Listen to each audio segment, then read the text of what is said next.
MagicInspiration.com.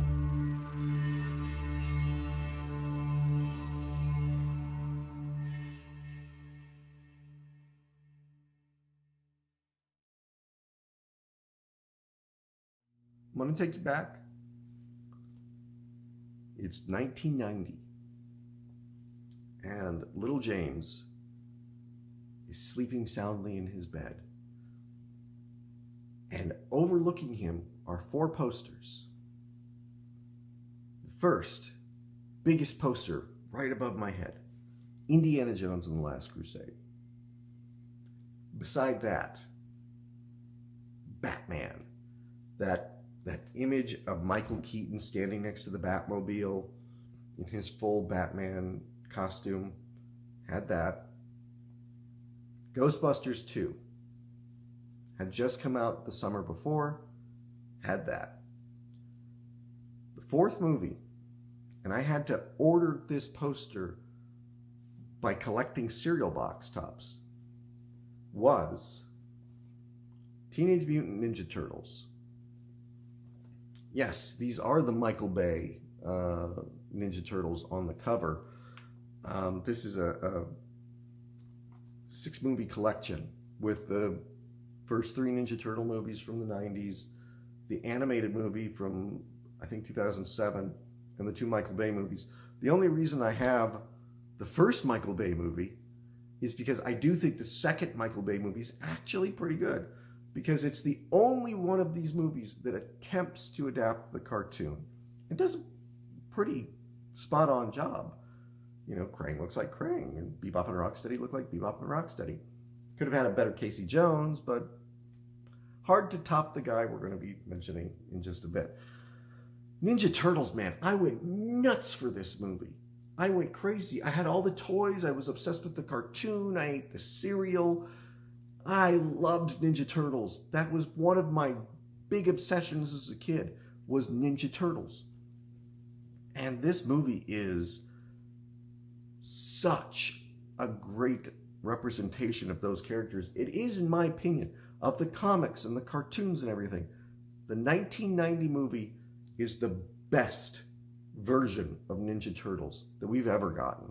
The movie takes its inspiration more from, I think, the original Eastman and Laird comic than it does the animated series.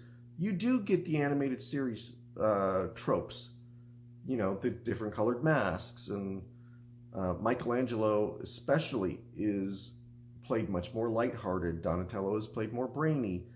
I'd say Leonardo and Raphael are more like the comic.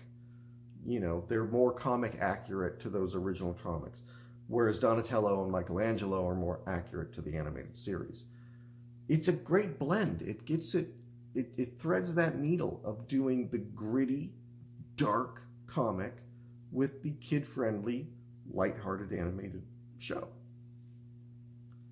And what I love about this movie, as opposed to the Michael Bay movies, the Ninja Turtles are live action. They are guys in suits, and amazing suits. Jim Henson's company, they made the suits for this movie. And yet, every now and then, people bring this up now. And they only bring it up because you could watch this movie in high definition now. The turtle will open their mouth a little too wide, and you'll see, like, the guy inside. You'll see his mouth.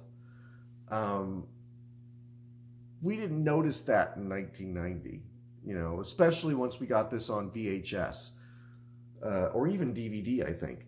I never noticed it. I never noticed it until somebody pointed it out. That happens to me a lot. I'm very rarely the guy who picks up on what's going on in the background there.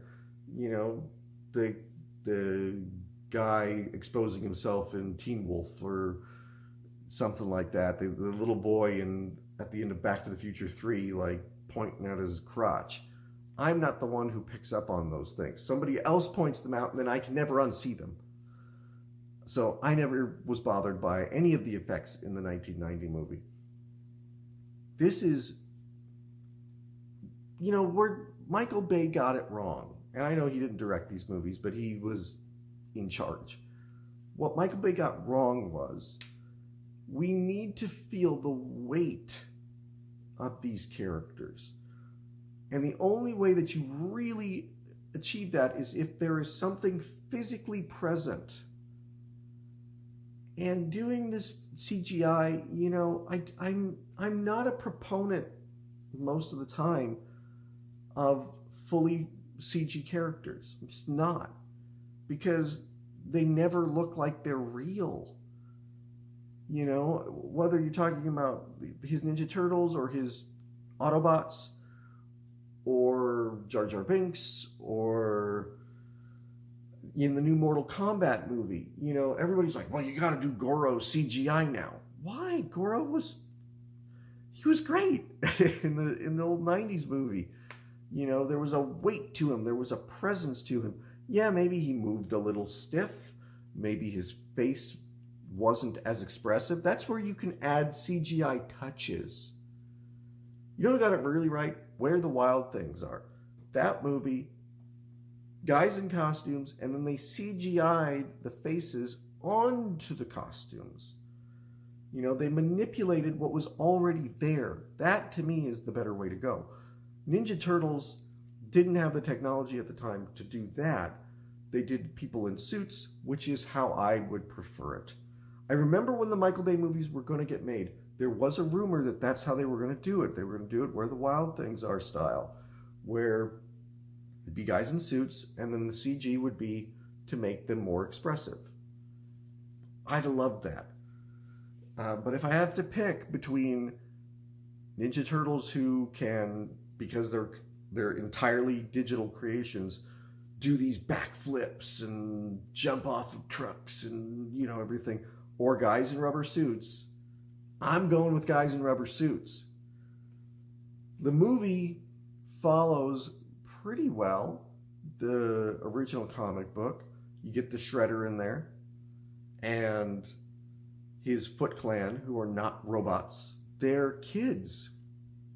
He's recruiting these lost kids, kids who don't have families, kids who've left their families behind, abused kids, probably.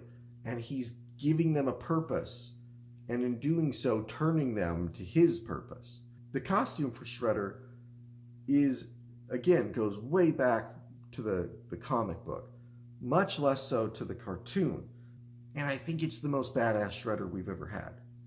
My opinion, it's the most badass Shredder we've ever had. He is a classic movie villain. He's somebody who is menacing and mysterious. You don't get to know everything about him. He wears that mask all the way up until the end of the movie. Only then do you see who's under the mask. Very few movies have the guts to do that anymore. In the second Michael Bay movie, the guy doesn't wear the mask for a good deal of it. You get your April O'Neil in the movie, played by an actress, and I hope I'm pronouncing this right, Judith Hoag? H-O-A-G, I think it is. She would only do one of these movies, and then in the second and third movie be replaced by an actress named Paige Turco. Now, in my opinion, Paige Turco was the better April O'Neil. And I do this in my head sometimes. I recast these movies and I say, how would I fix this? Ninja Turtles, I wish it had been Paige Turco in that first movie. It's not that the other actress is bad. It's that Paige Turco was better. We get Elias Koteas as Casey Jones, and my God, when you compare and contrast him with the dude from Arrow playing Casey Jones in the Michael Bay movie, no contest. No, and again, maybe the new guy has a little bit more martial arts training. He was on Arrow, so he's got all that training that's sort of at his disposal. But Elias Koteas brings such warmth and humanity to the character of Casey Jones. He'll put that hockey mask on and he'll get out his, baseball bats and golf clubs and cricket mallets and beat the shit out of guys on the street. But when the mask comes off, you can see why April would kind of fall for him. He becomes a really great ally for the Ninja Turtles. And I love Elias Koteas in this part. I wish that they had given him more to do he wasn't even in the second movie, and he comes in the third movie, and third movie's kind of a waste of time. I have it in this set because when I bought my Ninja Turtle set, it came with it. But nothing is very good about the third movie. Ninja Turtles was, when I was 10, 11, 12 years old, absolutely in my top 5 favorite movies, along with Ghostbusters and Back to the Future and those movies from when I was really little. It didn't make my top 100 list, but it came close. It made my top 100 list a few years back.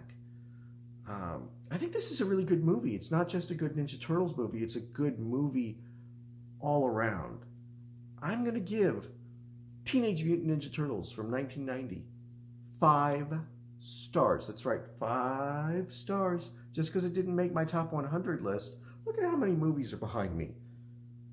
Okay? Just because it didn't make my top 100 list doesn't mean that I could do a top 200 list where they'd all be 5-star movies. I could probably go a top 500 list where they're all 5-star movies. And Ninja Turtles is absolutely, it's a almost flawless movie. It's an almost perfect movie. So 5 stars for Teenage Mutant Ninja Turtles. If you're a fan of the property, if you like the Nickelodeon cartoons and things like that, go back. Check out the old school Ninja Turtles. I don't think you'll be disappointed.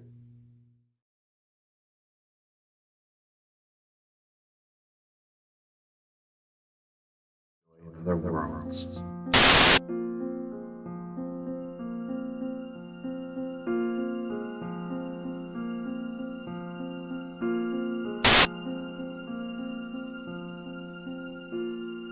Sort of gave myself the challenge of, okay,